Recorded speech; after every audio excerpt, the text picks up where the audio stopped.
That was just after his 14th birthday.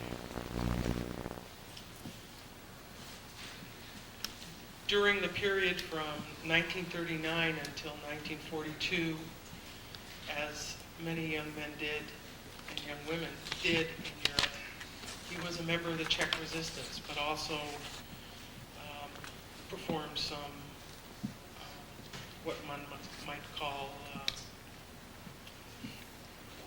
special tasks for the Jewish community, especially for elderly people.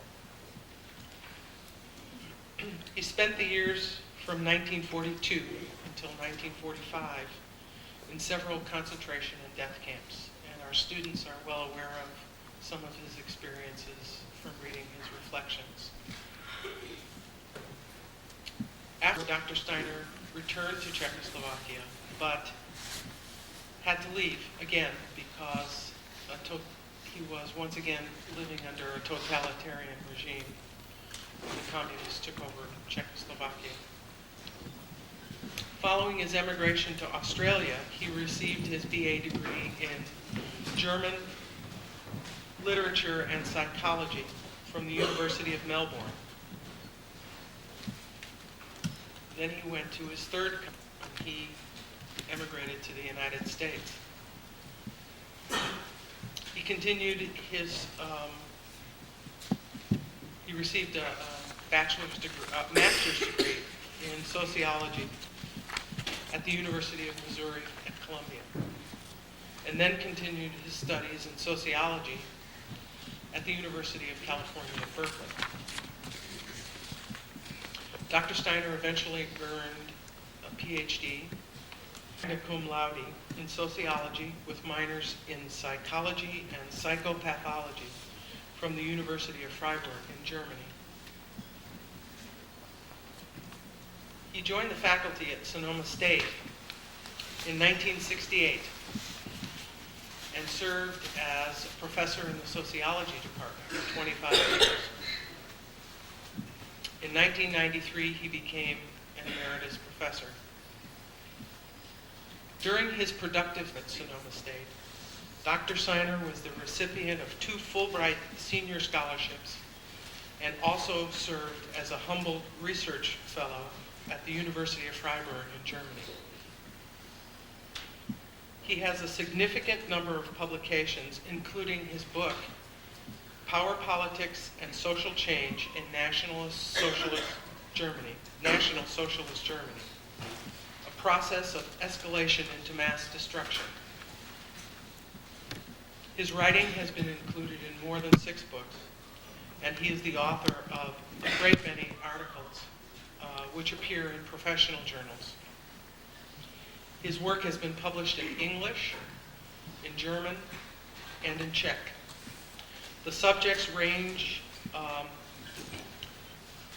the subject matter ranges from his first publication in Czech entitled Poetry in the Socialist Death Camps, and ranges to his 2 latest articles, Reflections on Experiences in Nazi Death Camps and Conditions and Survival in Nazi Death Camps, which were published in the 1996 yearbook of the Archives of the Austrian Resistance Movement. In addition to his scholarly work, Dr. Steiner has served as an advisor or commentator on several documentaries. Some have been broadcast locally on both KRON-TV as well as KPFA FM. A 55-minute broadcast entitled John Steiner and the SS was aired by major German radio stations during July and August of 1991. And this was the first roundtable discussion since the Holocaust between Nazi perpetrators and a sociologist survivor. Dr. Steiner is the founding director of the Center for the Study of the Holocaust at Sonoma State, and he currently serves as our senior scholar in residence. He continues his active scholarly career to this day and continuing. and will soon publish his research, which explores a previously unresearched area of the Nazi regime. And it looks into the loopholes and contradictions in Nazi racial policies. And I believe his work will be the first one published if they can take care of all of the typos and get it to press. Dr. Steiner's life work has aimed at shedding light on the processes which led to the Holocaust. As a sociologist and social psychologist, he has used his unique insights to explore the escalation to mass destruction. I feel embarrassed. I don't have the title of today's lecture, but I believe it's from Totalitarian.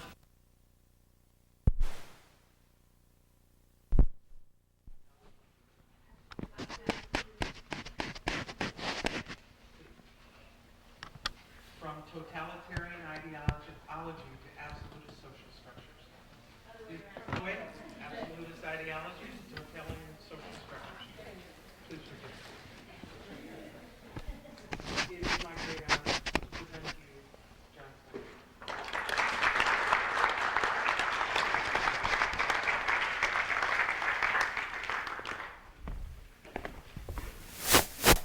Thank you very much, Myrna, for this kind of euphemistic and lengthy introduction. I hope that some of the listeners have not fallen asleep. Now, I have to add a little bit to the problems which I've experienced in the past and seem to be in the present. I'm a little bit drugged because I have dreadful pain in my legs, and so therefore my delivery hopefully will not be too disturbing to you. But I'll do my best in order to stimulate you, not necessarily entertain you. I may not have the energy to do that, but I'll try to do my best at any rate. I think I'd like to preface my remarks with the following quotes. One from stems from Winston Churchill, and the other one from Niccolo Machiavelli, the Prince.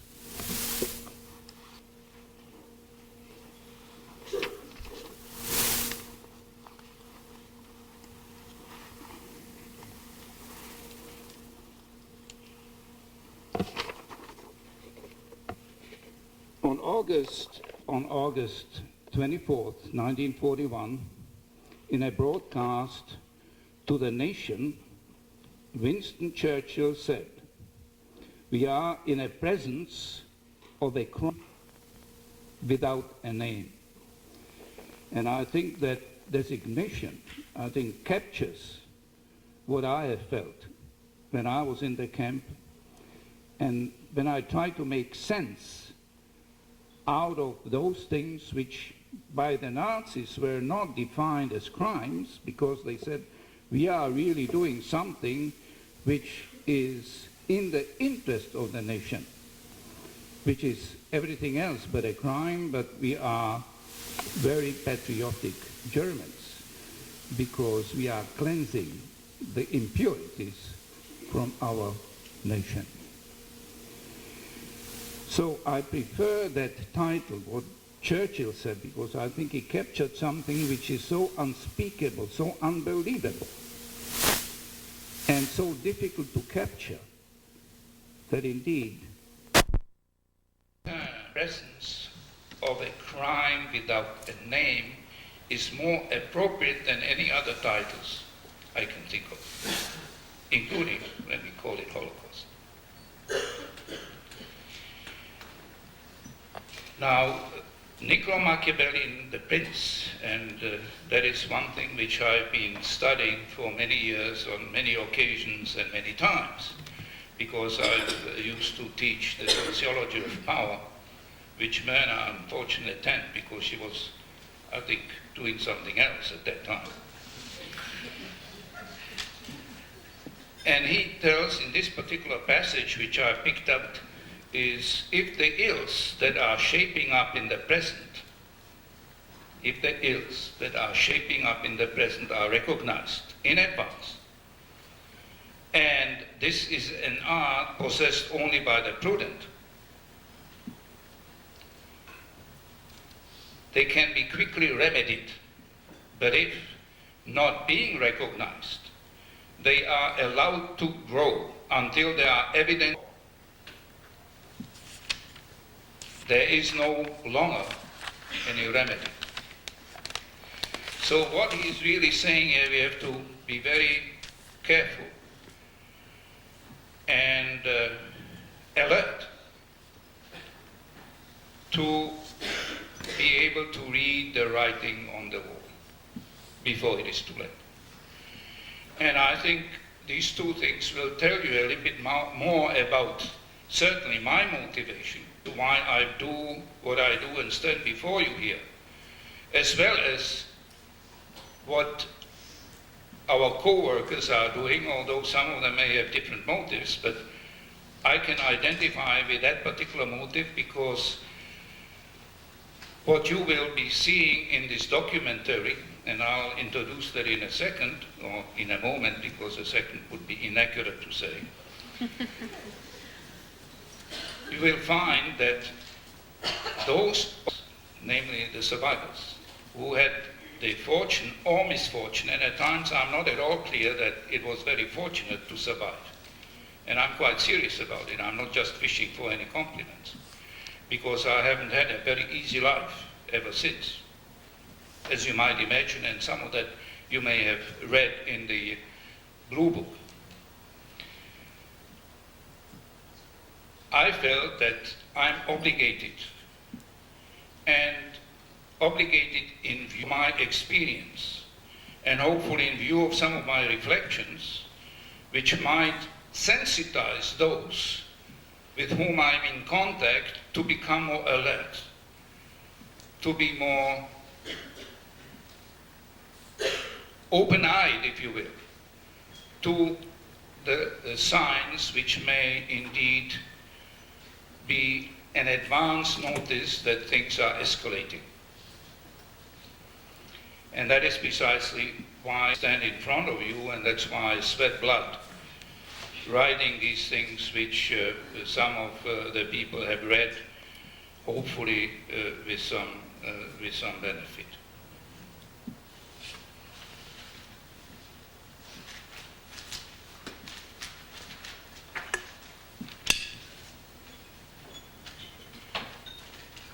Now, I think the best procedure be if we start with a documentary which will set the stage for you. And there are two aspects which we shouldn't forget. The emotional stimulation and the stimulation which is evoked by the dreadful stuff which we have, some of us have lived through, and other ones have not been able to live through. And that is one of the very powerful documentaries, one of the most powerful documentaries which we were able to receive from a very, very charming donor.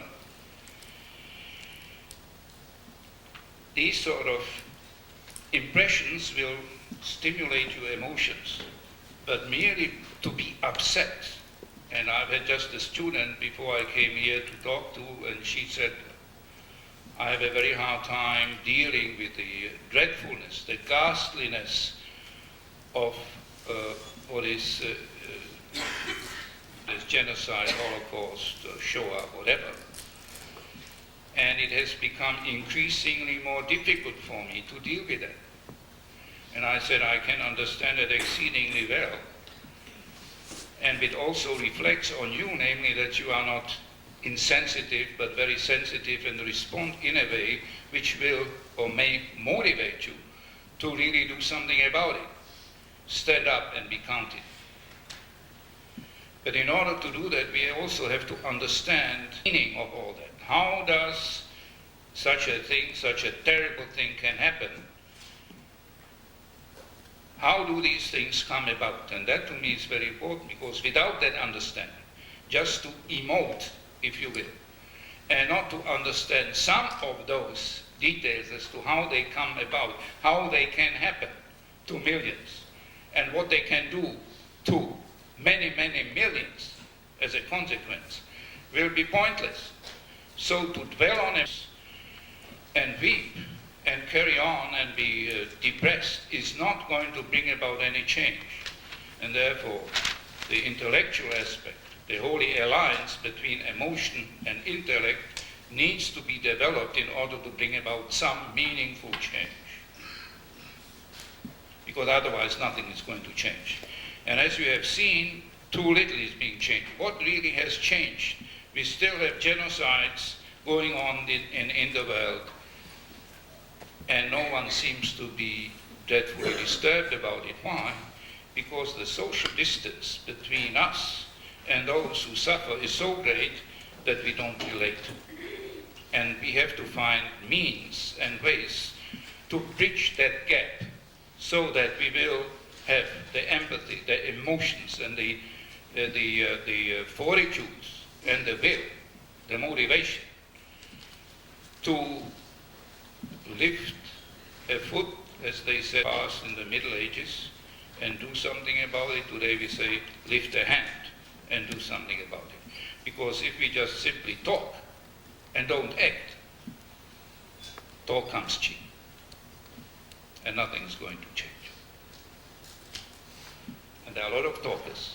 We have a lot of talkers here at these universities, but not enough doers. And that's for certain.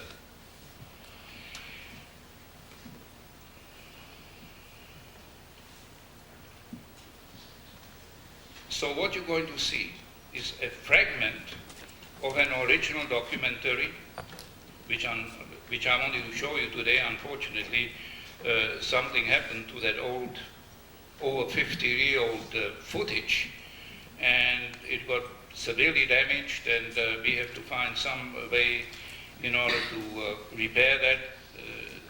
So I hope that it'll be possible. So what you see is just merely a copy, a videotape of the original. So it is to set the visceral and general information stage of my remarks, and later subsequent discussion. It consists of basically, and I say basically because that's an overused word, I hate it. It consists of 3 parts which have been integrated and need to be discussed. 1, liberation of concentration and POW camps, not only concentration but also POW camps, by the Western allies, the Americans, the British, and the French. 2nd, interrogation by US personnel, officers of 2 physicians who had performed euthanasia, that is mercy killing, of primarily German, physically and mentally incurably ill, genetically deviant, but pure Germans. So not the Jews were the first, or the gypsies, but first the Germans themselves gassed their own people. And many people forget that. It needs to be stressed.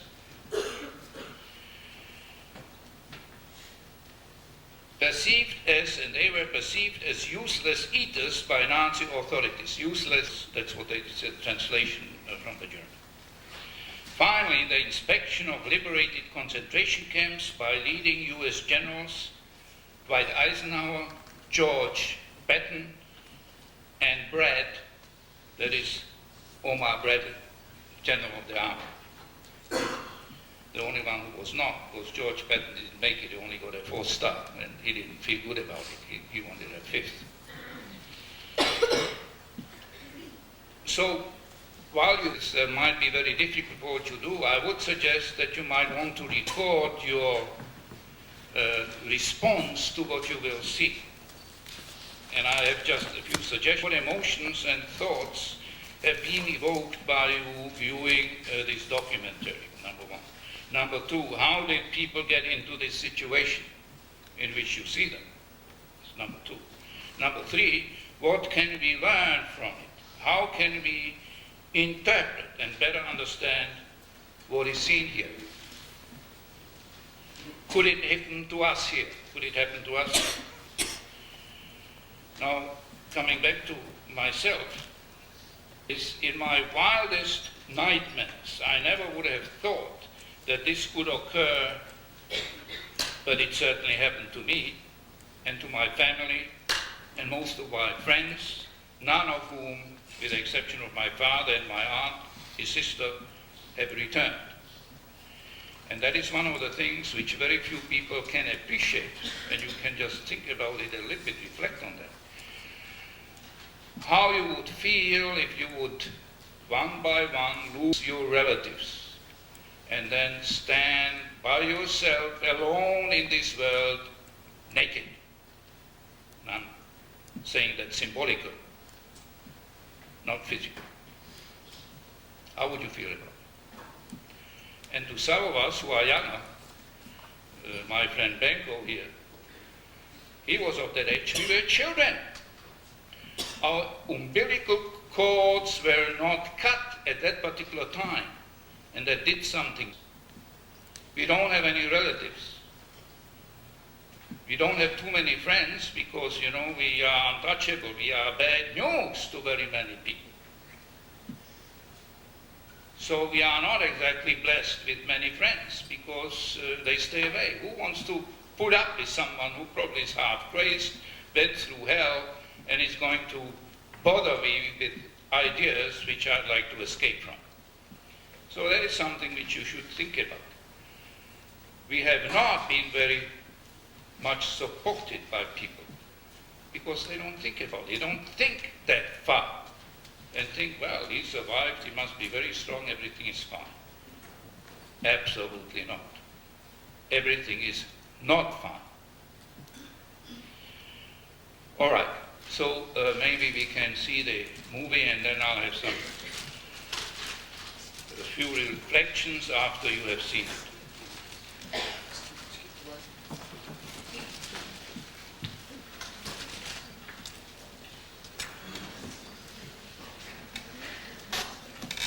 Nordon, Stellar 326.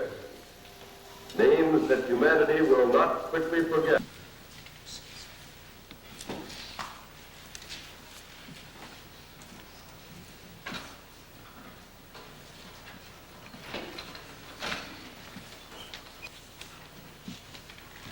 What you have seen is a part of unimaginable, unspeakable, ghastly horror, which had become a reality for millions of innocent, ordinary, as well as extraordinary human beings. To accept what you have seen can be very threatening. Consequently, it is for many easier to deny that it has ever happened rather than to accept it. How can we prevent such a monumental catastrophe? By systematically analyzing every detail in order to understand what can be understood. Secondly, recognize in time the writing on the wall. And most importantly, correct anti-democratic tendency which appear in our time and stand up to be counted whenever necessary to preserve our freedom of expression, and in the meantime develop a profiling courage and practice accountability and ethical behavior in everyday life, common decency. And that is something which is deteriorating in our time. And that needs to be very specifically said. So it starts with every individual, it starts with us, it starts with me. To behave in a way which will be exemplary and which will set precedents for others, to become models. And that obviously is not very easy. It's very easy to talk and criticize others, but to behave concretely as we expect of others is much more difficult.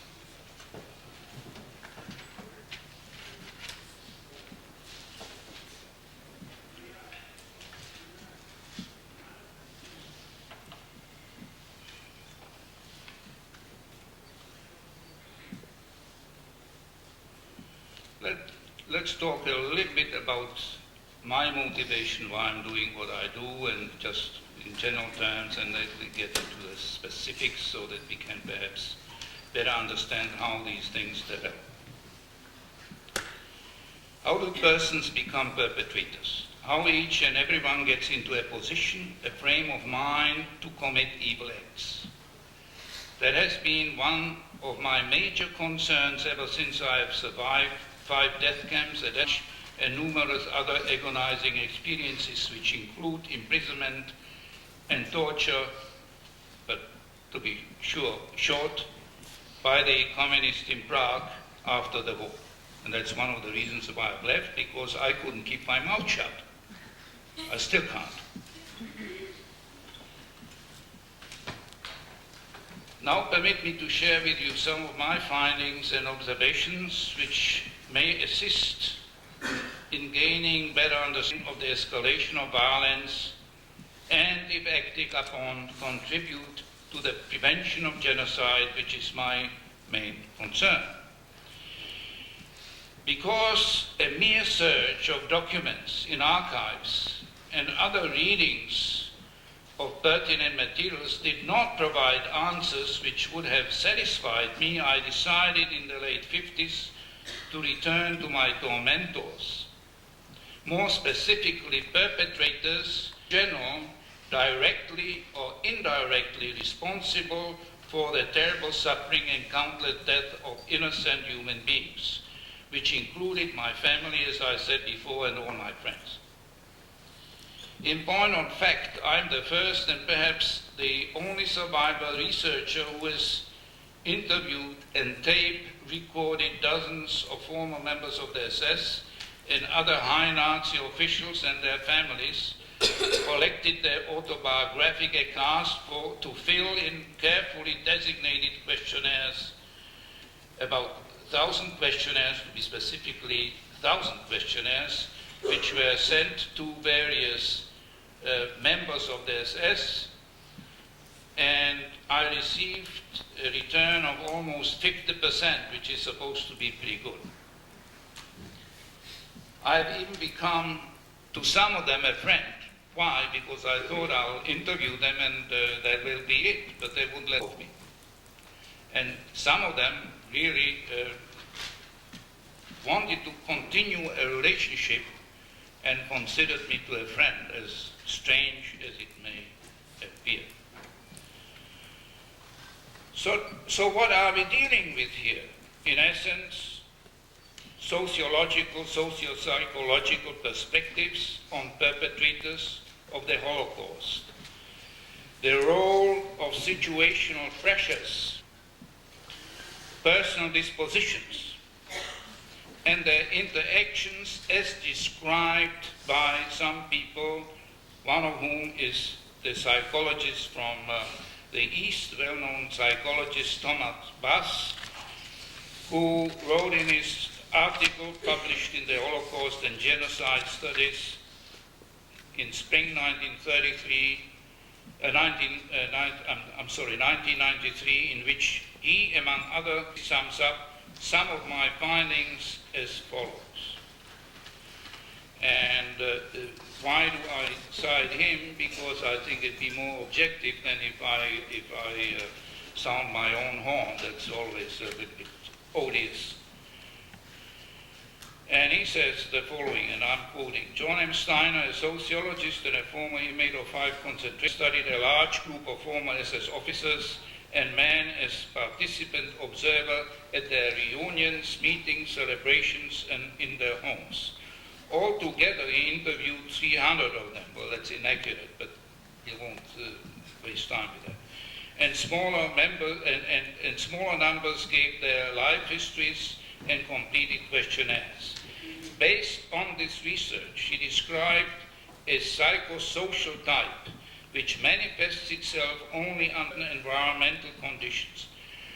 Well, and if we talk about environmental conditions, we have to talk about really what he means is social settings, under specific socio-political settings and circumstances.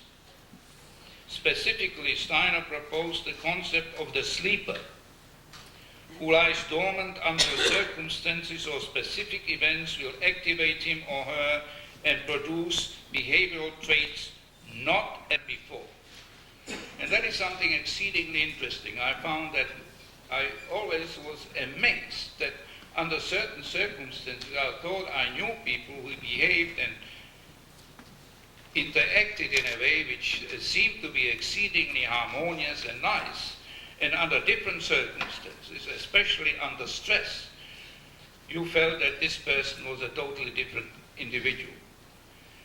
And under certain circumstances, certain personality characteristics which have remained heretofore hidden suddenly appear in times of crisis. And that we have seen people who are very close and near and dear to us in certain situations all of a sudden behave in a way which simply we would not recognize. And that is, for example, very typically the sort of people who get married and love each other and it's just a tremendous thing and all that. After a while they recognize each other and see each other in different situations and then discover that there are tremendous problems which they had not seen before. And that is something which we really have to study more closely. Extreme deprivation coupled with powerlessness at one end of the spectrum and the assumption of considerable power causing elation or ecstatic joy on the other tend to produce the necessary conditions and thereby passions which can activate the sleeper. Both during the war and afterwards, Steiner observed dramatic changes in the personality characteristics of the SS, corresponding to radical changes in the prevailing social conditions.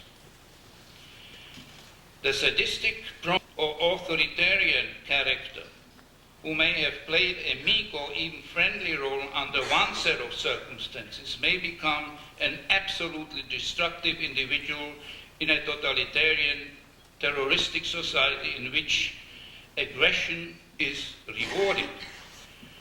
By contrast, such behavior may be discouraged in a democratic society and therefore less aggression may be expressed. Now let me just illustrate that with an example.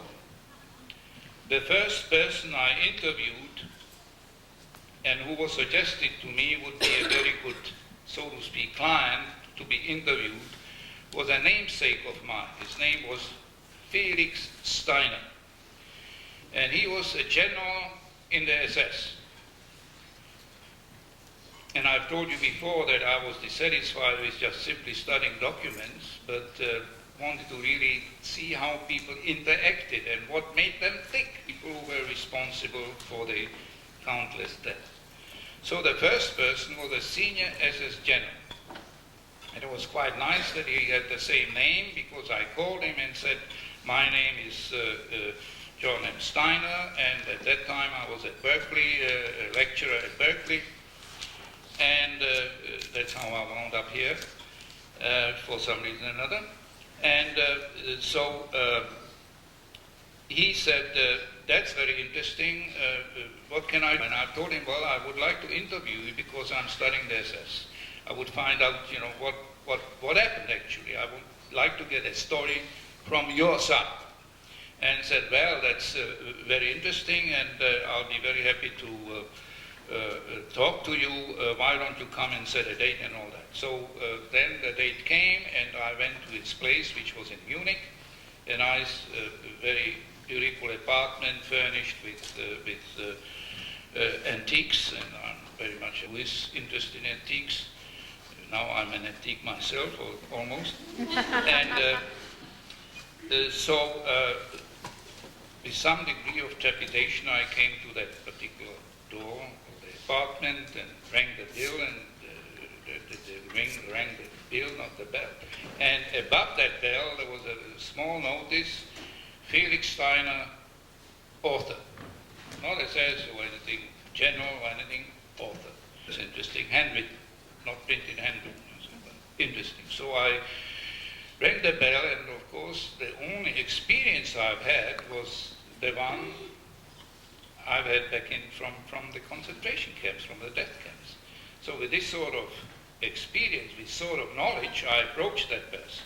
So he opened the door, a very well-dressed person, very friendly and smiling and all that, come in and all that, couldn't be any nicer, quote unquote. And come in, sit down and all that, and so there was a table with cakes and coffee and everything beautifully arranged.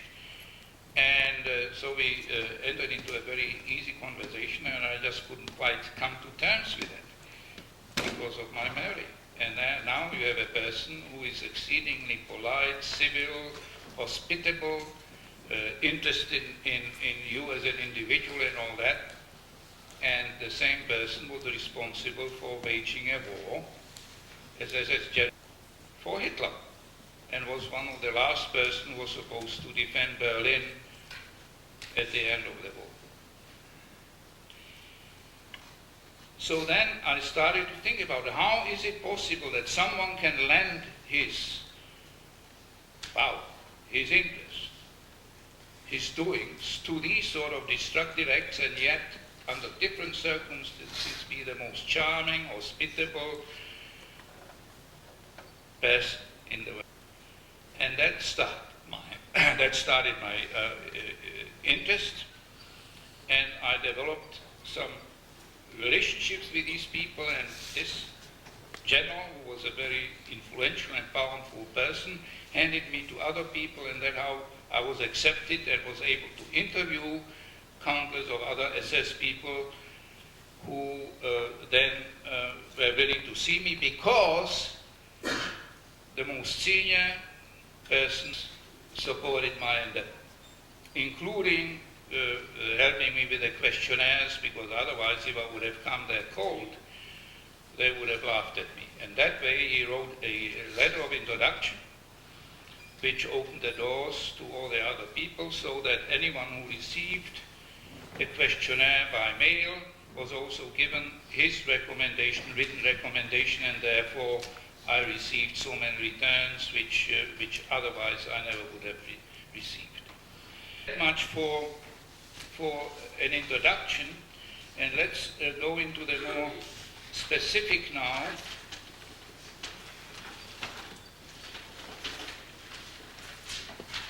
Let's talk about a little bit of the perpetrators more from a psychological, perhaps, and sociological point of view. It is interesting to note that perpetrators of crimes against humanity engage in a dissociation feelings reflected in the public and the private self. Put differently, this is especially clearly reflected in seemingly contradictory behavior between primary, that is communal or Gemeinschaftsroles, the personal familial roles, and secondary or societal Gesellschaftsroles. And that is some term which has been developed by a early social psychologist, German social psychologist called Totalitarian. So, for example,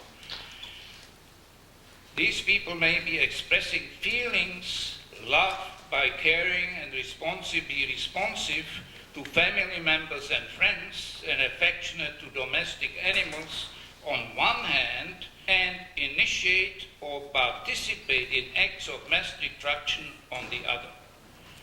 Adolf Hitler, Heinrich Himmler, Albert Speer, Reinhard Heydrich, Ernst Kaltenbrunner, Rudolf Hess, and Armand Leopold Goethe, to name but a few examples. These perpetrators seem to be separating these two types of roles from each other as if they were unconnected and unrelated. In other words, they compartmentalized these roles.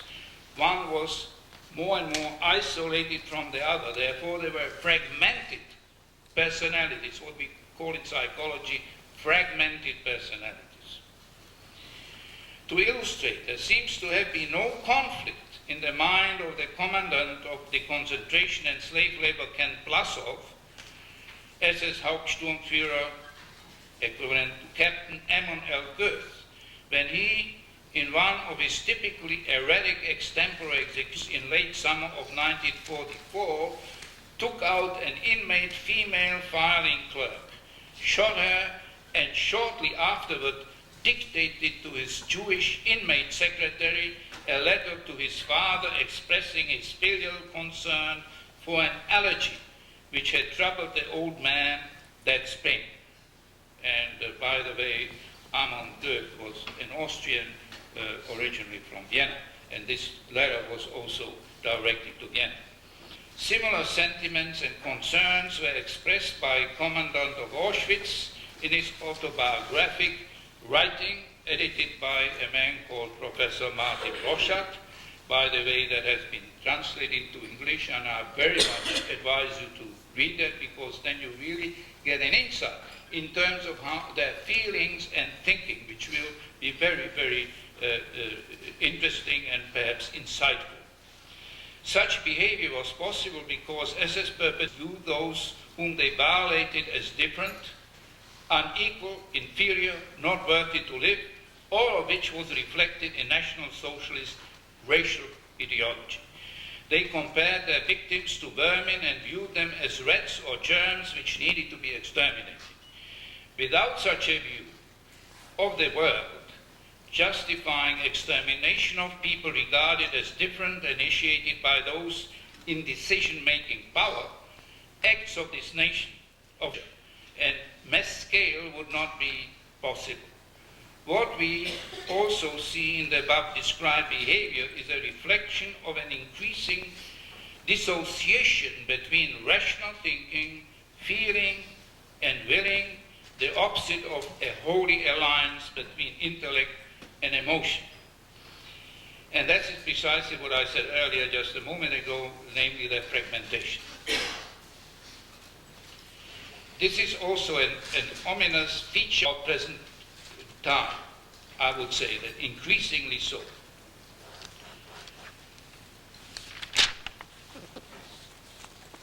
So more and more people tend to dissociate themselves from their own actions by casting a blind eye to the darkness within themselves.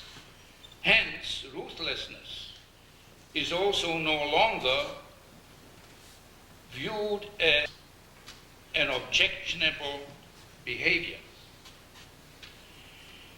Because, and that's the beginning of the whole escalation, is because of an ideological myth system, the National Socialist leadership and their supporters were willing, in the midst of a desperate combat battle of World War II, to devote thousands of officials, a substantive bureaucracy, research and development of extensive techniques for industrial mass destruction.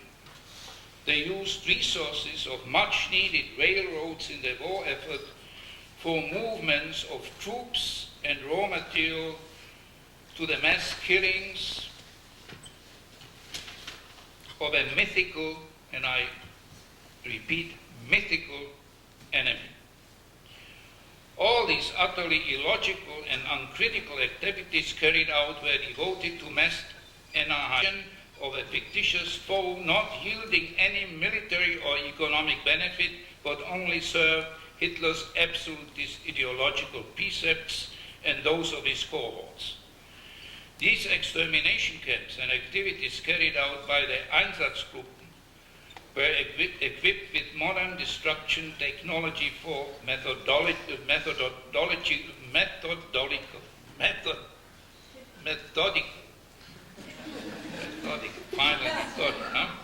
methodical slaughter. behemoth in its true, most horrid sense, in which the detainees were subjected to what was euphemistically labeled Sonderbehandlung or special treatment. History itself had become malignant by making places such as the infamous ultra-necropolis, and I like that, ultra-necropolis, Auschwitz-Birkenau, and a host of other destruction camps a reality. So what happens here? First comes the idea. Then come the followers, who will lend power to these ideas, reify them, that is, reification, put them into practice, and they become reality. So precisely one thing which is a danger of today is to believe. To believe blindly. To what extent do we watch TV to be influenced in consumerist things which actually are very bad for us, poisonous? And yet, because so many other people do it, and we are being manipulated psychologically in a way, we behave in a way, not politically necessarily, although that may still come, but we behave in a conformistic sort of way, which is not a very different phenomenon as in terms of what happened to the Germans. So today we are consumers of this, which we would be better without. And yet we let ourselves be persuaded. So that's a very important thing. Just think for a moment and just simply try to study your response to some of the ads and commercials you see on TV, and your response, to what extent you can analyze it, or you actually fall for that persuasive appeal to emotions.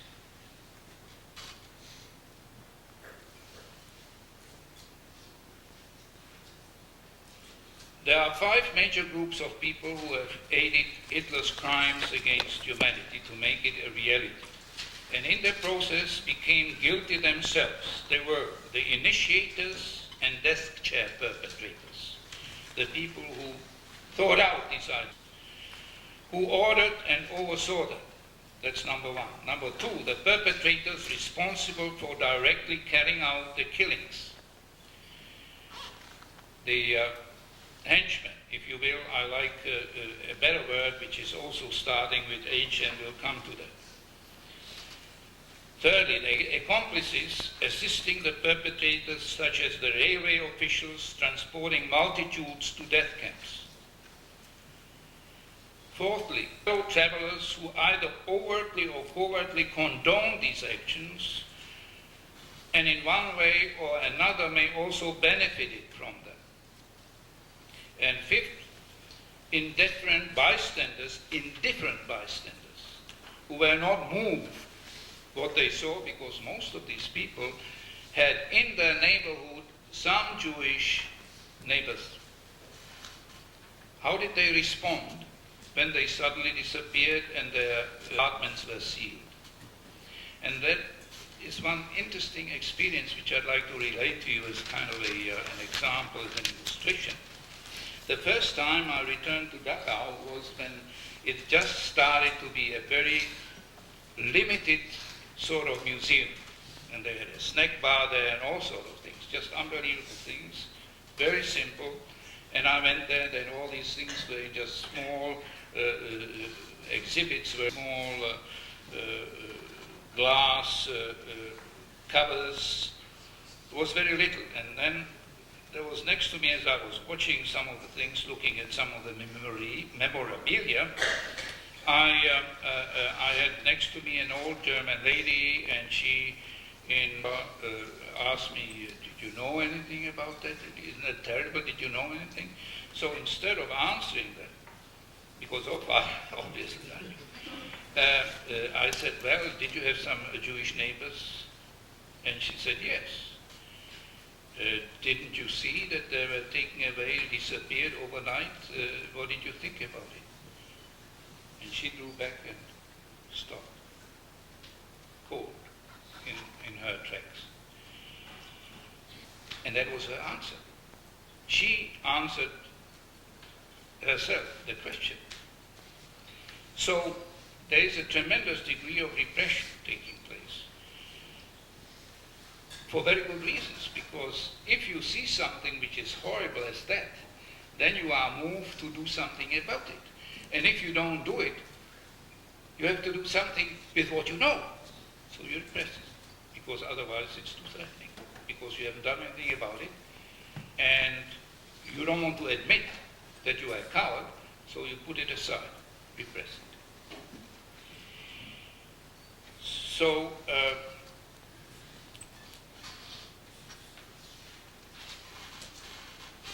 So witnessed, that these people witnessed what they knew, what happened, but were not willing to oppose it, the bystanders. All of these groups were to a greater or lesser degree directly responsible for at least accomplices. The initiators with the desk chair planners and the actual killers were clearly the most directly responsible. So a word about the much discussed and controversial authoritarian personalities in order. For the authoritarian-based personality to be guilty means to be in contradiction or opposition to a superior, more powerful authority. Individuals so defined feel justified if they are in accord with external superior authority, even if to tyrannize, maim, or murder others. Their individual conscience has been relegated to a supreme authority such as Hitler, Stalin, Hirohito, Saddam Hussein, or similar situated despots. Adolf Eichmann, for instance, was bonded in his dependency to Reinhard Heydrich, his boss. The latter in turn to Heinrich Himmler, and he again to Adolf Hitler. Hence there was no personal guilt involved when these people became major players in the extermination of Jews, Gypsies, or Slavs.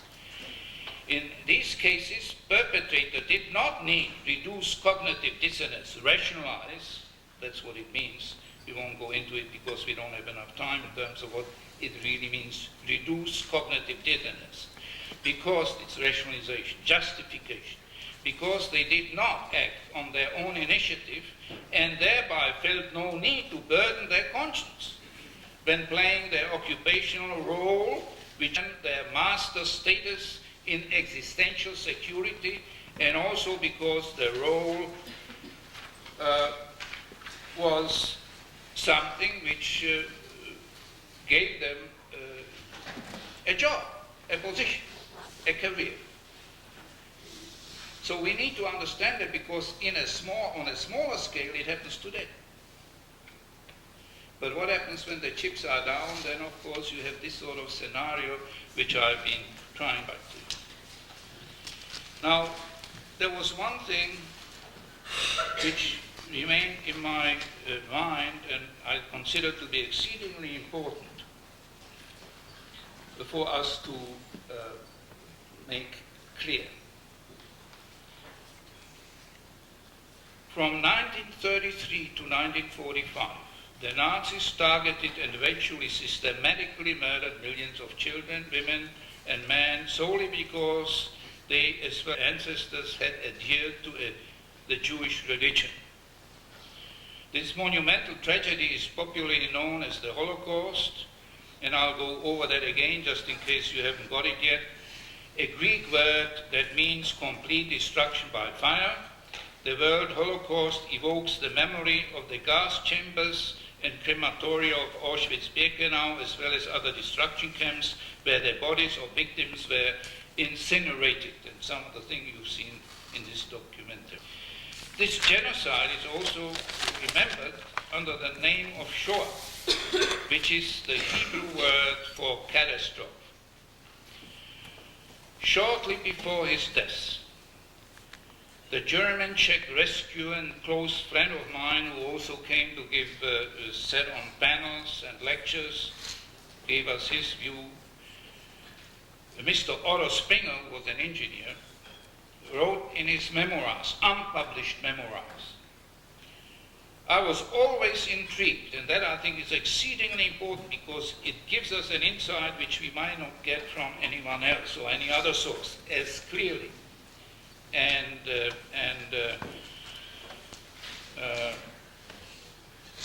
persuasively.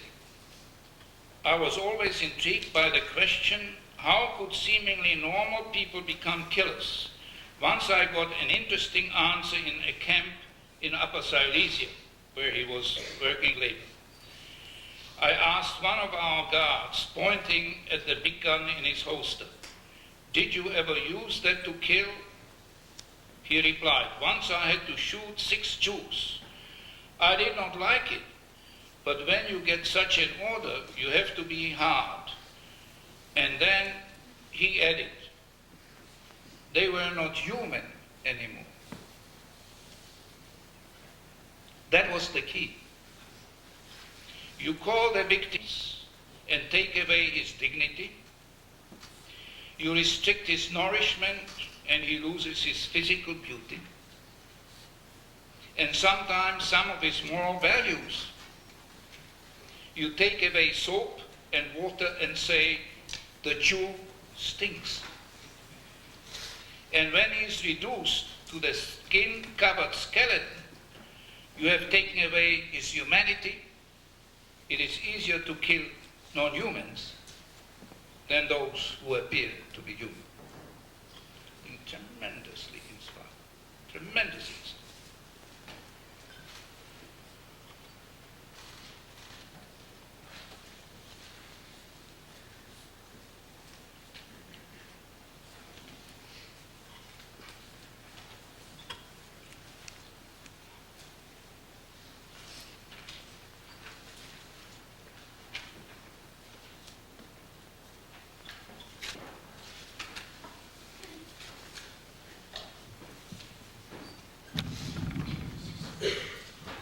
I think it might be a good idea if we show some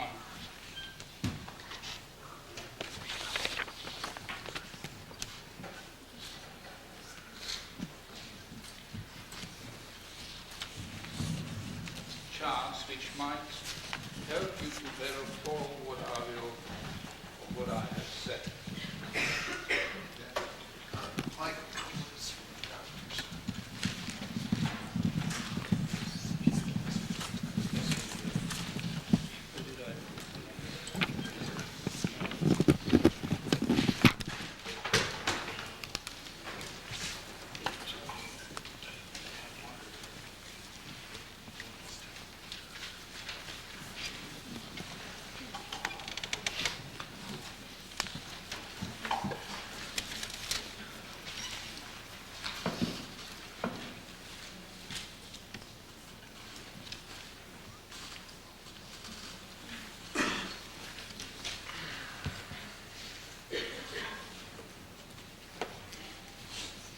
Basis of response to the Holocaust. Well, obviously, the first thing, and that's what we started with in this section, is emotion. Then, what you see, and if you stop for a moment, you start reflecting and say, what is the meaning? How can I find meaning in all this? And if you're serious about it, then you take a class like this. So you didn't know what you were going to get when you actually registered for that. But you are getting a taste of it now. So we engage in search and research, which for all practical purposes is an intellectual attempt to understand a coming to terms intellectually and emotionally. Because if your emotion is here, and your intellect is here, and there is a gap between these two, we're not going to develop an insight, right? Makes sense? I'm trying to engage you in a dialogue, if you will.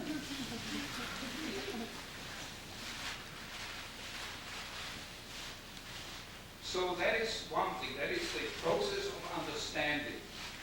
And Max Weber, the German sociologist, used a word which we don't really have in English. To that extent, it is not to understand, more than comprehend. And he said, verstehen in German, verstehen, which means comprehend, really, more than understand. comprehend. And once you comprehend, then you have the first major step. But if this comprehension is not converted into action, nothing changes.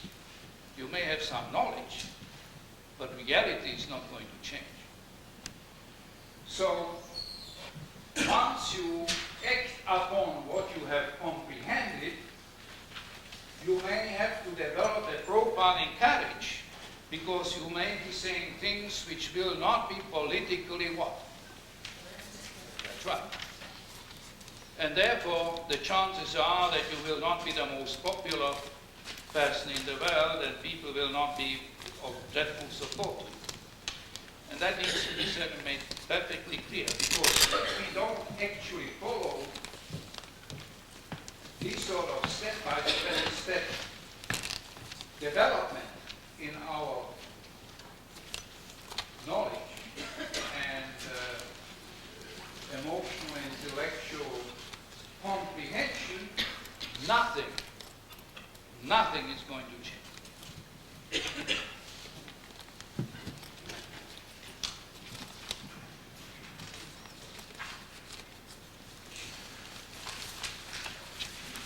Now this chart I think is very important, particularly there are some people who took my class in social psychology last semester and also handed that out, and some of these people in that class, and most of them were senior, I don't think they could move it. I don't think they understood what I was giving them, although I tried to make clear what it meant. All right, so we all play roles in certain structures. Just let's start with what you are now, right? So you are at the university, that is an organization, it's an institution. And in that institution you have a position, that of a student. That is a status, which is different from a dean or a professor and administrator. I almost said paper. Now, so whenever you play a role, regardless whether it's in the family, in your job, or as students, all these positions will have a certain status, and there's a hierarchy of status, some which is higher and some is lower. Student is not the lowest, depending. If you have too many students, your status will, and your position in that structure will be low. If you have too few students, then your position in that structure and your status will be what? Right. So any position, any role has a position in the structure, depending on what structure it is. But regardless what the structure is, it will have a position, and that will have to be played in a normative way, and your position will also elicit some sort of a normative way how you are to behave in your position, and will stimulate an expectation of behavior, student. So obviously you go around and kick your professors, although some of them may deserve it, but you're not going to do it hard. Because you would suffer, and the chances are that this person may not be very well disposed towards you, and you may wind up with not as good a grade as you would feel you deserve, right? So therefore, you will behave in a way which will be defined as a behavior, and a normative behavior of a student. Same thing applies to professors, same thing applies to bureaucrats, same applies to deans. Or a president of the United States. And that's why we have this sort of problem, because as a president of the United States, he's the highest administrator, and if he doesn't behave according to the expectations of the people, he will have problems.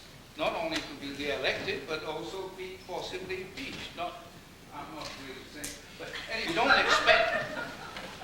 we don't expect his relationship, this relationship with that 24 or 24, and then she was even younger, is something which we expect of the President of the United States. If, indeed, That is a fact, and we don't know. It's a rule. Unless we have all the evidence and all the facts. All right? And before that, we just think about and say, hey, you know, and some people make a great deal of money because they exploit it and sell their journals, magazines, and papers. All right.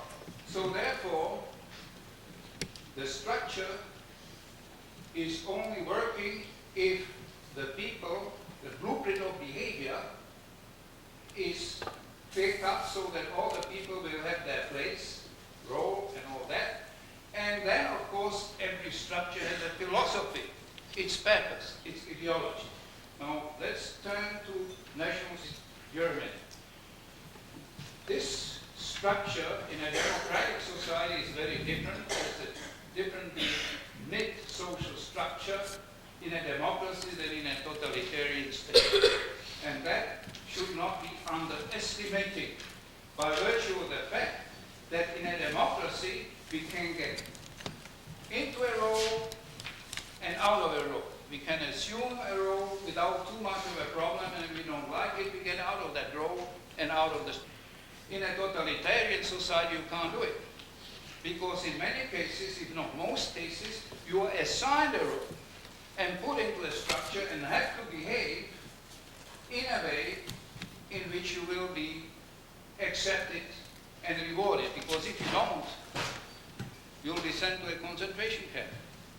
And many people in the United States, there was one question I remember when one of the students asked, how come that you did not defend yourselves? Now, in a totalitarian structure, when you totally socially isolate, and we'll see that in a moment, how do you defend yourself when other people who can render support will not only not render support, but will stay away from you? Will say, for example, as my father did, there was one case, and I'll just tell you, that is an interesting example, very innocuous but interesting example. My father was a very social person. He was a bank executive and supported poor people. And we had a lot of refugees in our home, and I was then very small and very jealous of my single status, a single boy, single son and child.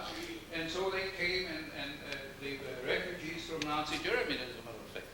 And so every Sunday, every weekend, they came to have dinner with us. And I couldn't quite understand it because I was malchik, I was a small kid. And intellectually, I didn't understand it. But he understood it. And at times, I still think, I still have a bad conscience, but I was not very nice to some of these kids. And I'm still ashamed because I didn't understand that he was an intruder.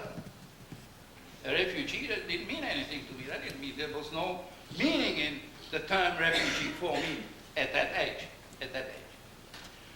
All right, so he did that. And one of the other people were poor artists who didn't sell their paintings and all that.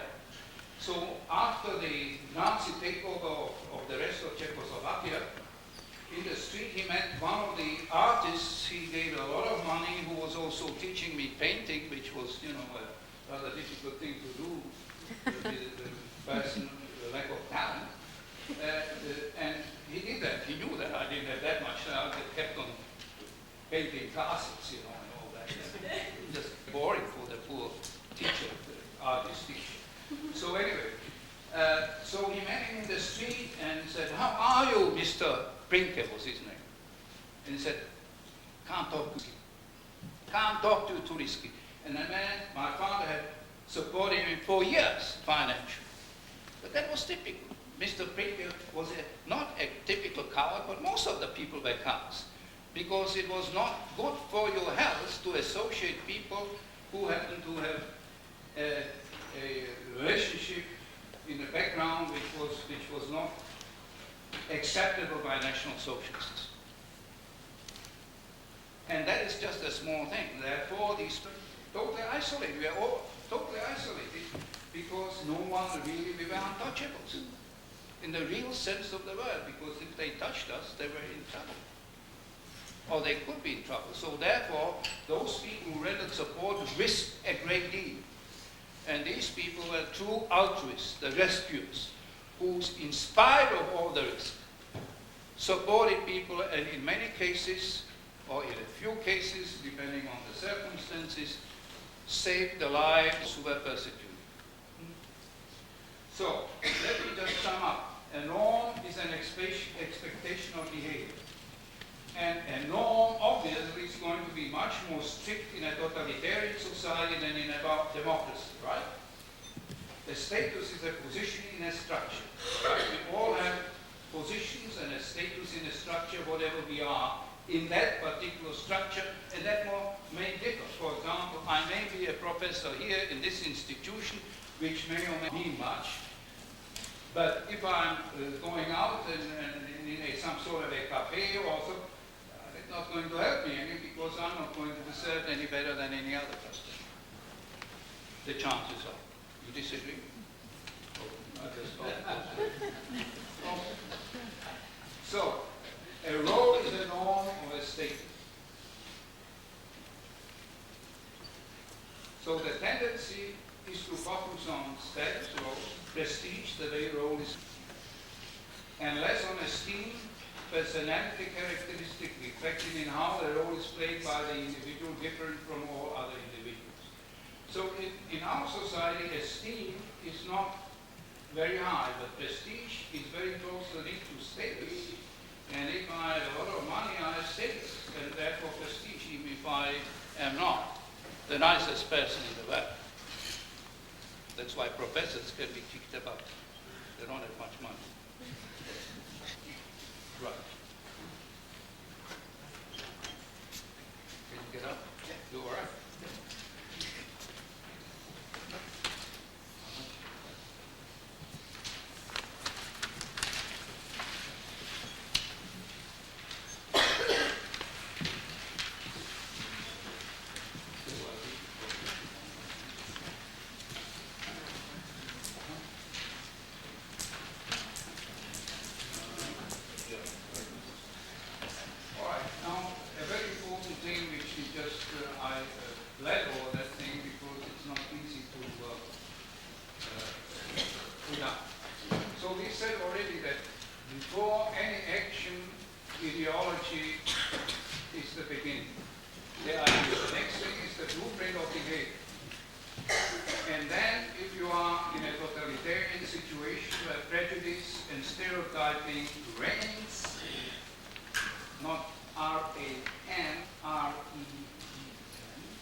Identification and derogation of potential outgroups.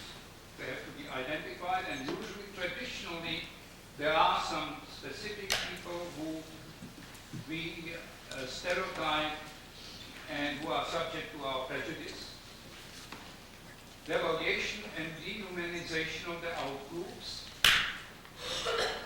Those who are stereotyped as less. Members of the outgroups cast into roles, we assign them a role into which they are cast. Just think of the Jews, the gypsies, they could get out of the role. Impossible. Because the power, those in power, cast them into roles from which there was no escape. And we said already, reification of ideological precepts, creating social distance, namely you are less human, therefore you are more distant.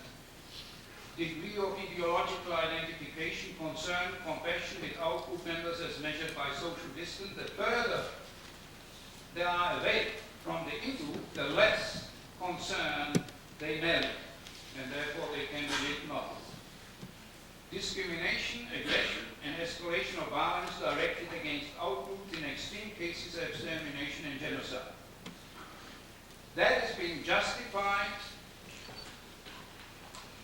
by ideological and emotional reasons, grounds, and there you have this sort of thing. That's the outgroup to begin with. Before, let's say, we are in a North City, we have people who are in the outgroup, the black, Indians, whatever, you name them. They are still very fair, but they are not necessarily untouchable. We don't associate. How many people associate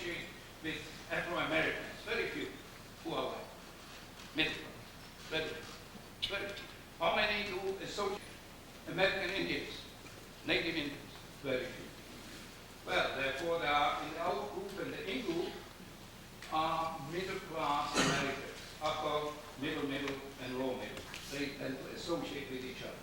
And they are like,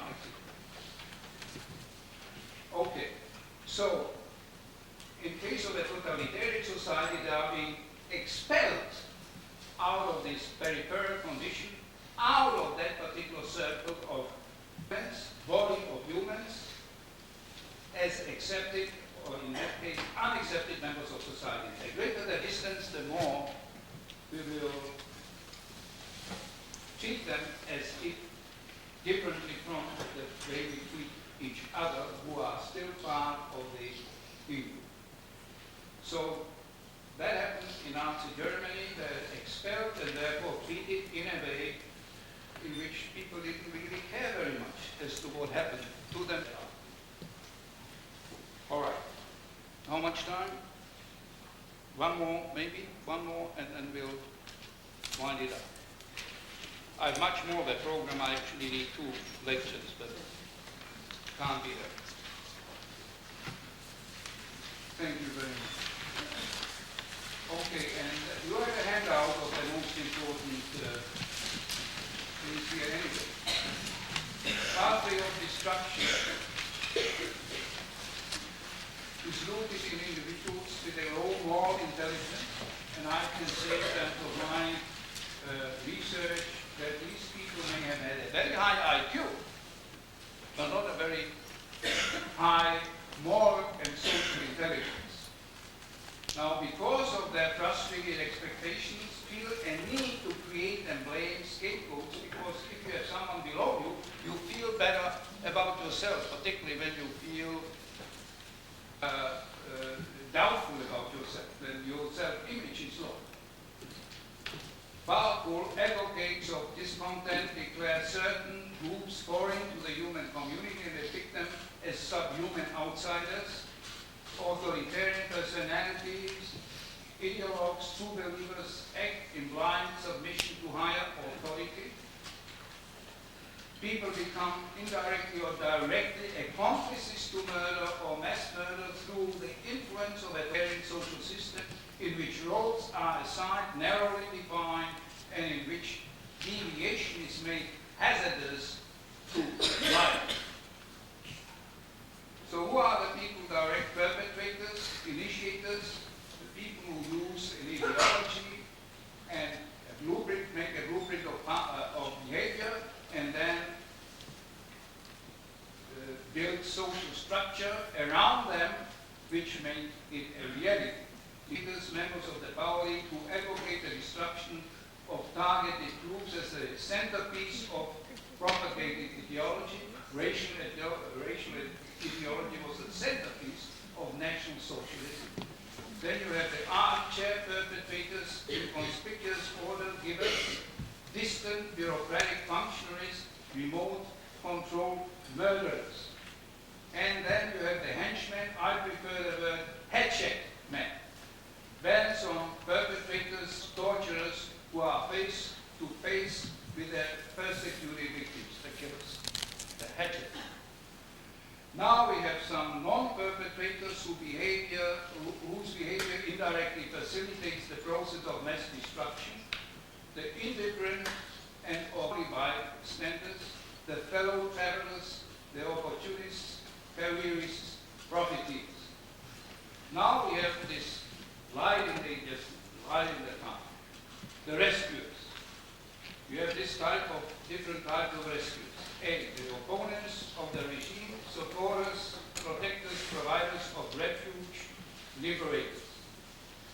Critical thinkers, philosophical, religious, political, that may be their motivation, why they oppose a totalitarian regime. I've met quite a few. You have one here when Myrna will give her lecture. Idealists willing to sacrifice their lives because of a feeling of moral responsibility and obligation. Idealists, religious, philosophical. Ideologues motivated by a belief system and a cause. Rescuers tend to be altruistic individuals with a high degree of moral intelligence. They perform spontaneously at great personal risk. However, a combination of factors may motivate a rescuer to act to save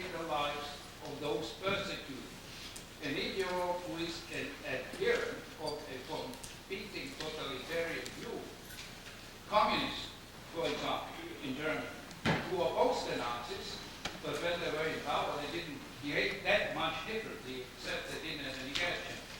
That was the difference. Maybe motivated by a dogma, not love for humanity.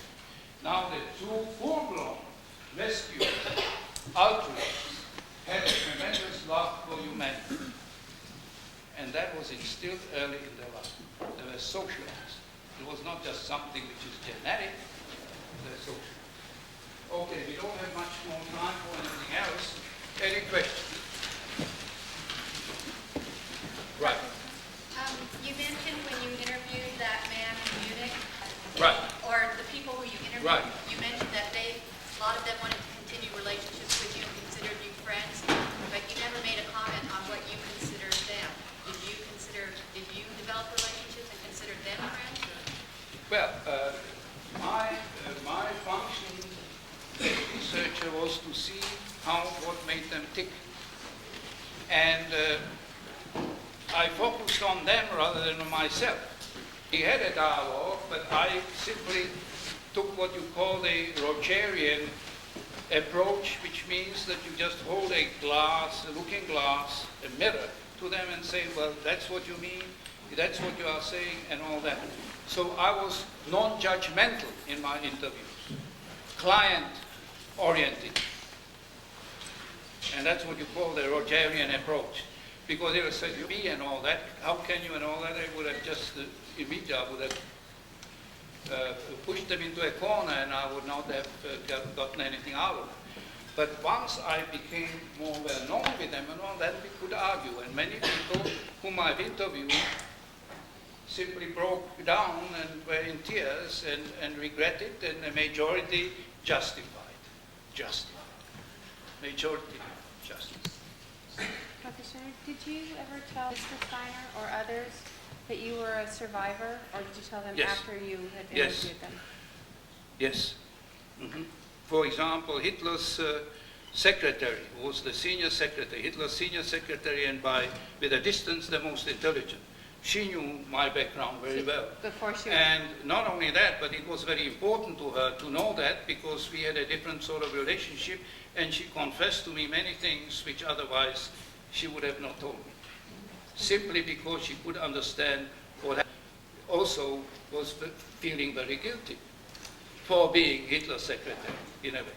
So she was And one she of was those career... surprisingly objective, surprisingly. And she wrote a book, and I pushed her to write that book. Unfortunately, I was unable to find a publisher to publish it in English. It has been published in German. Yes. Anyone else? Anyone else? No one? It's all perfectly clear. Is it? Yeah. Well, I'm really troubled.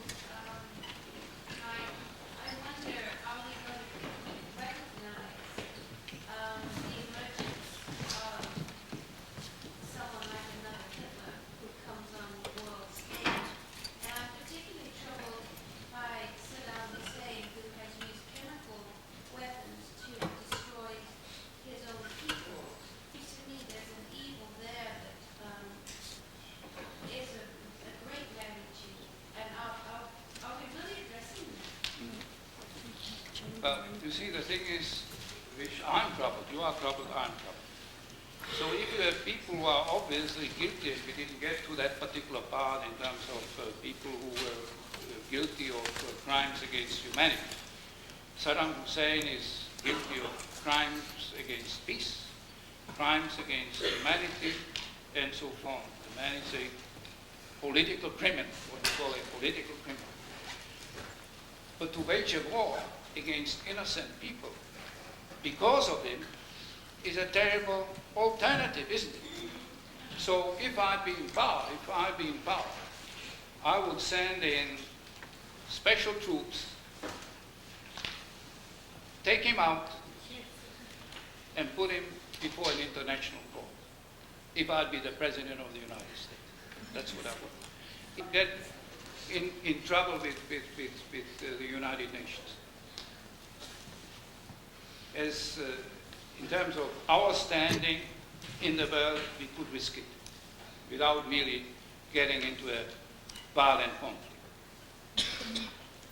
I just wanted to mention something about Adolf Eichmann. He himself declared himself an armchair perpetrator. He was willing, they didn't even have to have a trial. He was ready to hang himself. He said, I will hang myself for being a member of the system. But I never killed a Jew. But that was his justification. Yeah. He only sent people into death Yeah, without right. doing it himself. He even used the term number 4 million himself. Right.